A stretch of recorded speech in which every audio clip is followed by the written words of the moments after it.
एसडीआरएफच्या team तिथं गेलेली आहे. बोटीनं आपण काढतोय. आता जायकवाडी मध्ये पण 1,00,000 क्युसेस पेक्षा जास्त पाणी सोडलंय.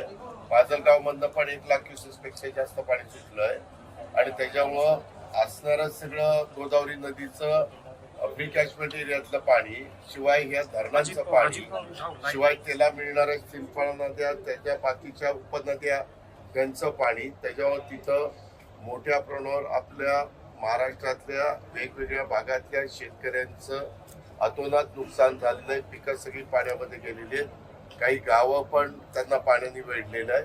परंतु जिथं आपल्याला हेलिकॉप्टर पाठवून एअरलिफ्टिंग करण्याची गरज आहे तिथं आम्ही तशा पद्धतीनं एअरलिफ्टिंग करतोय.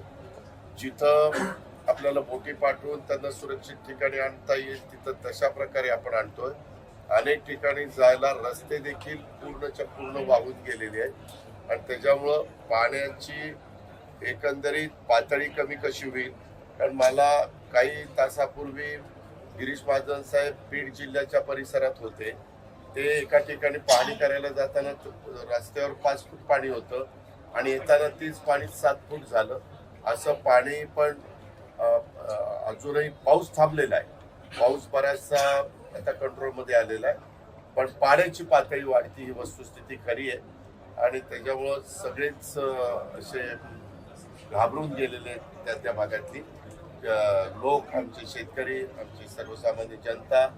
मला सगळ्यांना आवाहन करायचं आहे की मुख्यमंत्री, उपमुख्यमंत्री, सर्व मंत्रीगण आजची कॅबिनेट मीटिंग झाल्यानंतर सगळे आपापल्या वेगवेगळ्या भागामध्ये पुन्हा दौऱ्यावर निघणार आहेत आणि अधिक गतीनं ह्या सगळ्या संकटातनं बाहेर काढण्याच्या करता ज्या ज्या गोष्टी कराव्या लागतील त्या गोष्टी करण्याच्या करता राज्य सरकार कुठेही निधीची कमतरता भासू नये.